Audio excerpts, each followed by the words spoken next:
Alrighty, gang. Here's to nights that turn into mornings and friends that turn into family. Cheers! Happy birthday to you.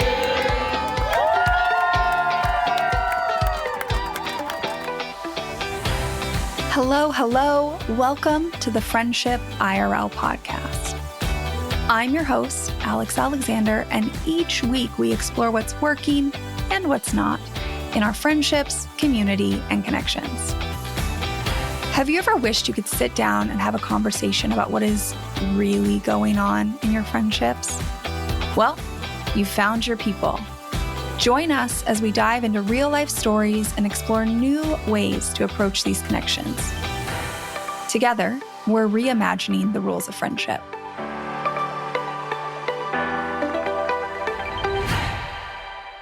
I remember the exact moment that I felt so proud, over the top proud, of a trait of mine that I thought was my greatest strength. I'd been driving home from a client meeting. This was back in my wedding planning days. I don't remember exactly what year this is, but I would guess somewhere between 2016 to 2018. It was this condo we owned back in the day. I remember that I had been driving home and I'd been listening to some podcast. I don't know what the podcast was, but I think the podcast or the audiobook was all about tapping into your greatest strength, right? Leaning into whatever comes naturally to you. I remember parking my car in our carport and getting out, and I'm reflecting and I'm like, gosh, what is my greatest strength? What am I the best at? What should I do more of? And I'm walking towards the elevator and it hit me. I thought, I am the best, like the absolute best at dropping everything and helping my friends and my family and my people when they're in crisis. I am the best. I was so proud in that moment. But it turns out that strength, the thing I was so proud of, was actually costing me way more than I realized. You see, if I look back, I'm an eldest daughter. I come from a very complex, traumatic childhood. I had to be a caregiver at a very young age. I had to deal with a lot of unpredictable circumstances. So I have always been the type of person who drops everything to deal with a crisis. Hence why I am and always have been very, very, very good at doing this. And I put myself in situations, like if I look back in, I think so much of this is going to make sense to a lot of you, but if I look back at, let's say, elementary school, I was always in student body, like ASB. I was ASB president, I think in 5th grade. I want to say maybe also in 4th grade, or maybe I was just in vice president. I don't remember, but I was always in leadership. Middle school was a weird time because that's when my mom passed away. And then in high school, again, I was always in student body. I was class president, I think every year, most years. I think every year. And I was the varsity coxswain on the men's crew team, right? I always put myself in leadership positions where at the end of the day, the buck stopped with me. I had to find the solution. So in a lot of my friendships, even from a very young age, I was always the friend or the person that everyone would go to in crisis. And I just really thought that was a strength. Now, in college, I still had this persona, like the will drop everything, I'll fix everything in a crisis, the strong friend, right? I still had that strong friend complex. But it was getting harder because the problems were getting more complex. I was also just trying to balance, like learning how to adult, passing my classes, which, by the way, did not go so well freshman year. I failed a lot of classmates freshman year trying to be the strong person holding it all together. Like some ball had to drop. And for me, that was my GPA at the beginning of freshman year after being like top student honor roll, right? It was too much. I couldn't handle it all. But I had really, really built myself as this persona for myself, but also for the people around me. It really had become a part of my identity, at least as far as I saw it, right? I started having this belief that this was a strength of mine, right? This is why people came to me. I couldn't quite separate the fact that I was a leader in certain situations, but I didn't always need to be the person that cleaned up the mess everywhere. Like my value was being the strong friend, the one that would drop everything, the one that would do anything. I think there's also some allure to finding yourself in this position because you feel needed, you feel valuable, you feel irreplaceable, right? I never gave anybody else a chance to solve the complex problems. I always had to get in there first and do it. So what would they do without me? They couldn't replace me. And I would say that, it wasn't like I was coming in there and doing the small sustainable actions that I talk about now, and I do now. We'll get there. But a lot of times they were big, grand gestures, right? I was blowing up my life. I was ignoring everything that I actually needed to do for myself or anything I had promised, any habits I had. I would ignore all of those to be the strong friend and solve the problem. And sometimes that looked like pretty grand gestures. And then I would get praise for that. I was really, really caught in a situation here, wasn't I? Now, this episode is all about the hidden costs of being the strong friend. So I want to share some of those costs with you. And for the rest of the episode, I want to talk about realizing basically I couldn't be the strong friend anymore, how I've gotten myself out of it, and where I am now. Because as you've been listening to me talk about my past as the strong friend, I would imagine that there are a lot of you who identify with this. Like, I know I'm not the only one. So some of these hidden costs might sound familiar to you. And I definitely don't think these are all the hidden costs. I'm sure that there are more, and I'm sure that there are costs that maybe I haven't experienced, but you or a friend or someone you know has experienced, but I'm going to share some of mine today. So the first hidden cost I feel like I had of being the strong friend was that I was constantly betraying myself. This was actually one of the biggest wake-up calls as I realized I was betraying myself. Because when you're the strong friend who is just always the one to drop everything for somebody, the crisis, they just keep coming in. One after another, and it's really hard to develop any state of stability or normalcy. So what I mean when I say I was betraying myself is that, let's say I had a habit of sleeping better, and then someone would have a crisis, and I would stay up with them. I would show up at the hospital or pick them up from jail. That happened one time. I would just completely ignore whatever promise I had made to myself about sleep. Feeding myself, when you're in crisis after crisis, cooking myself nutritious meals went out the window, and I would just survive on coffee and Starbucks sandwiches for extended periods of time. Career goals? What were those? I had them. They were big. But when it came to actually making things happen, I felt like I was always just trying to shove weeks of work into a few days, a few hours, right? Because by the time I came down from whatever crisis or situation where I was the strong friend, then I was still trying to get back to some sense of normalcy, couldn't actually do that, would try and cram in all the work that I felt like I had missed. And then here I was with another crisis. And if it wasn't a crisis, it was still just constantly being pulled in one direction or another. Mind you, I'm also having my own life situations I have to deal with. And those were all mixed in here too. And because I was the strong friend, I definitely couldn't depend on anyone else. Couldn't ask anyone for help with that. I had to do it all on my own. The second hidden cost was denying the other people in my life the chance to show up. And this was a big one.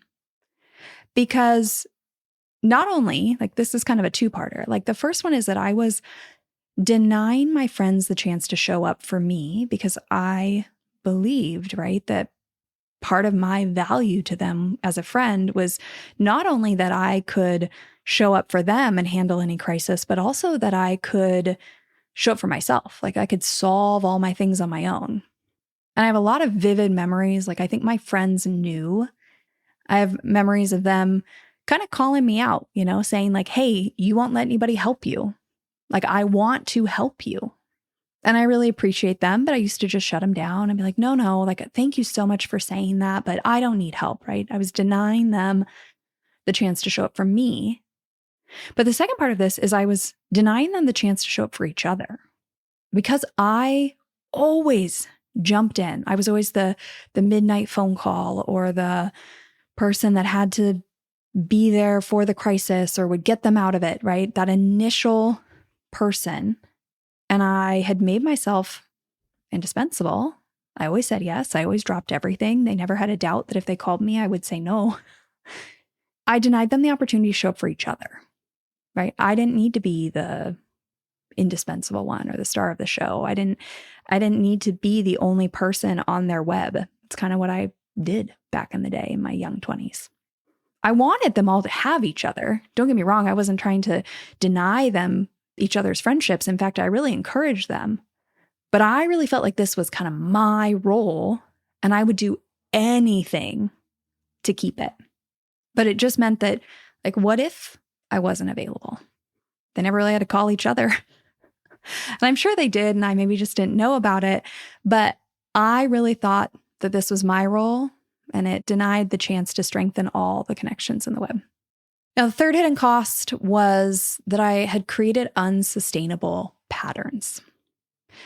The ways in which I was showing up were so reactionary, so grand, so over the top, that I was not living the show up in small ways that I talk about now. I was just going from one big grand gesture to another. Like if you were having a new baby added to your family, I would go and fill your entire freezer. I would cook like 20 recipes.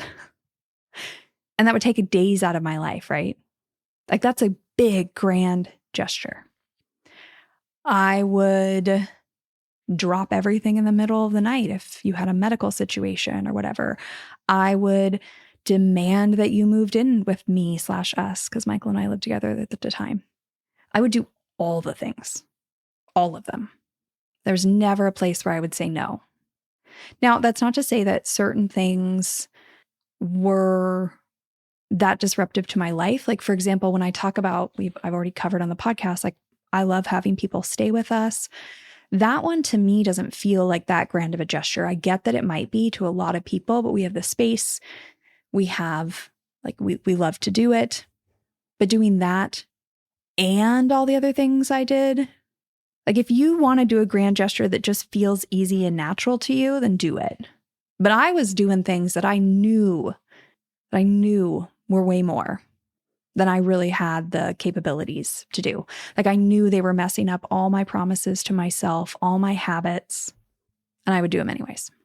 And that really created an unsustainable pattern where every single time something was happening, I felt like I had to completely upend my life to help my friend. Now, the next hidden cost was that I was building resentment.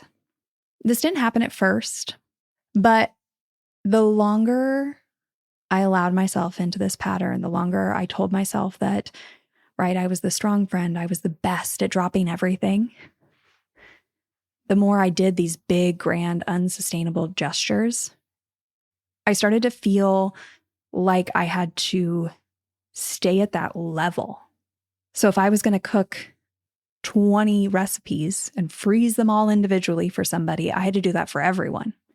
And then as we all know, as you grow, you have more people that have simultaneous crises going on. So at that point, it's like, well, is that all I do now, right? 3 days a week. I have no time for anything else. And so I really started to build up this resentment because I felt like I had to maintain the patterns and the levels that I had created for myself. And as I went through this, especially in my young 20s, it just kind of created this cycle of these big grand gestures that felt fulfilling.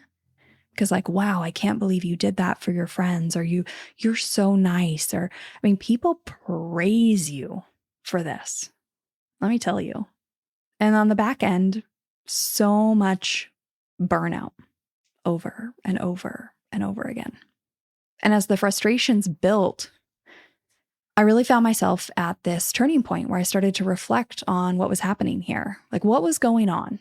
Were my friends asking too much? Was I part of the problem? I don't think that there was one exact moment. But what I did start to realize over time, especially in, I think, late 2018, is that I had taken this thing that I felt like I was the best at, and I had let it infiltrate all the parts of my life. It had infiltrated my friendships. I've talked about that. But it also had infiltrated my job. It's a huge reason I stopped wedding planning, is that I realized that the way I was wedding planning, especially at like these high stakes events I was doing, required me to constantly betray myself and be the strong friend, right? Be the best planner, do the impossible, make grand things happen. So I'd let it infiltrate my work life. In some ways, I had let it infiltrate my relationship with Michael. Like, I had really just taken on that I could do all these things. And I got myself in quite a pickle because I really had absorbed a lot of the work of our life. As I started to notice that this had infiltrated all these different areas of my life, it became very clear that although sometimes I maybe would resent my friends or be frustrated that they would ask me to do something that they had seen me do a million times for them or for other people, that I could only be so mad at them, if at all, because really I had created this pattern. And in fact, I had begged for this pattern. I had pushed for this pattern. Like, if I look back, there are a number of times where a friend would tell me, I don't know, that they had to have surgery. It's a good one. They had to have surgery. And I would be like, okay, well, what day is the surgery? I'll come. Do you have someone to drive you? You don't? Okay, well, I will come wait in the waiting room and I will drive you home. And while you sleep, I will cook all these meals. And when they'd say, no, that's too much, I'd be like, no, but I will do that. I want to do that. I need to do that. Like, I almost demanded and pushed my way into this situation. And then because of that, it just kept repeating. Like, I had created the pattern. And the more I felt it in my life, I just noticed the pattern again and again and again and again. I saw that this role of being the strong friend who dropped everything, this thing that I thought was my greatest superpower in so many areas of my life, not only was it harming me, but it really wasn't serving anyone else, at least not at the level I was doing it at. Like, there's a difference between genuinely wanting to help and feel like you have capacity to help and continuing to take care of yourself. And what I was doing was kind of identifying as the strong friend, the crisis friend, the drop anything friend, and putting that identity above all else, including my health, my other relationships, my people's relationships with each other, which I really wanted to encourage, but actively was not encouraging them through my actions in this way. Now, if you're wondering, okay, so you got here, you realize that you are a huge part of the problem. How have you made shifts to change this? Then I'm here to give you some of my examples, some of my process, which was just me trying to change these patterns, really. In that 2018 time period, so it's now 2025, so we are, and I don't remember like when in 2018, but we'll just say in those 5-ish years, It has been a slow unraveling process. It has been a bunch of shifts over time. The first piece was just recognizing the pattern. It was noticing what people were calling me for, what I was offering. The grand gesture would come out of my mouth and I would hear it. I didn't feel like I could backtrack it yet. It was sometimes being in the middle of, let's say, cooking 20 meals and then realizing like, oh, wow, I've done it again. I am doing this again. Like, that's why I'm frustrated. I have done this again. So the first step was just awareness. I was probably 6 months to a year of that. The next piece was kind of calling it out in the moment. So as I started to build awareness for it, especially when there would be asks or I would offer. So let's say somebody, if we use the surgery example, somebody mentions they have surgery and I would notice myself start to push. As I was doing it, I would actually stop myself and say like, actually, hold on. Can I circle back with you about this? In the moment, I would actually just try and acknowledge out loud to the other person almost that this pattern was happening, right? I would say something like, oh, wow, that was a really big task I offered to take on.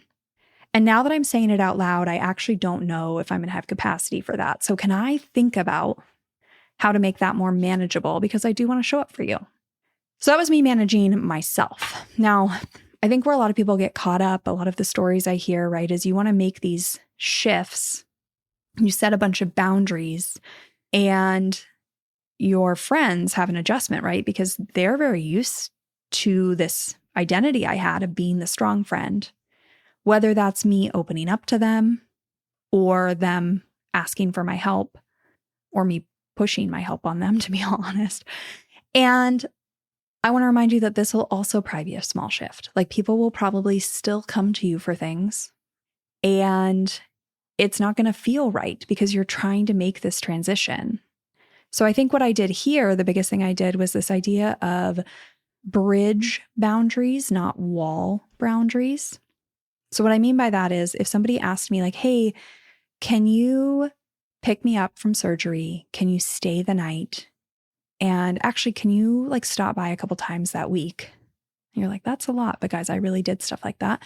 If somebody asked me that, instead of just saying no, which is a wall, like no, no, no, no, no, which I think is what a lot of people do often when you're trying to make these transitions, I would offer what I call bridge boundaries. So I'd be like, hey, that's really not just something I'm capable of doing this week, but I can. What would be a good bridge here? Like something more manageable. Let's see. I can drive you to the appointment and wait and bring you home. I can stay with you for an hour or two. And I can definitely call you and check in a couple times that week. And if you need support, we can figure out how to find you that. And that feels more accessible to me, right? I'm not promising that I will drop everything all the time. So I really did want to help. I just scaled back. But it took time. It was wired in me. It was my gut reaction, especially, I think like this is a huge therapy piece when it's kind of that like fight or flight response, right? You want to help your people. I talked about this last week. And so I would just go into overdrive, like what actions do I take? What do? I want to help you. And it took a little while for me to rework that. Now, something I want to just bring up here, something I'm still working on, is being okay with this kind of like imperfect journey, making little bits of progress. I definitely fall back into the pattern every once in a while, even 5 years down the road. I also have a big struggle with places where I know that like in the past I showed up in a certain way, right? I did those big grand gestures. And in my brain, I'm like, well, you did that for friend A. And now friend B is asking you and they're in the same situation. And I feel guilty that I'm not showing up in the same ways. So that's been a really big struggle, if I'm being honest. And I have to remind myself that in the end, it's not that I'm a bad friend. I'm not a lesser friend. I'm just trying to build more sustainable patterns. And that can look like supporting my friends in small ways over a long period of time, rather than diving in the moment of crisis and absorbing all of it. But sometimes I have to tell myself that on repeat because I feel really bad. It's been quite the process as I make this shift. Now, there have definitely been, I want to acknowledge, there have been friendships, connections, relationships, big relationships in my life that have fallen away. Where this transition, they couldn't make it work, no matter how much I communicated, no matter how many bridge boundaries I set, no matter how much I told them I was trying to do this and it wasn't sustainable for me, and I talked about the costs. There have definitely been relationships lost. That's just what it is. And so I don't want to make it sound like every single person in my life adjusted to this well, because some people didn't. Some people it was easy. Some people it was not bad, not hard, but like a process, right? It was me either falling back into this pattern with them or them making requests from me and then us having to navigate the conversation when I would say no or I'd offer a bridge boundary. And I definitely don't want it to sound like it's done.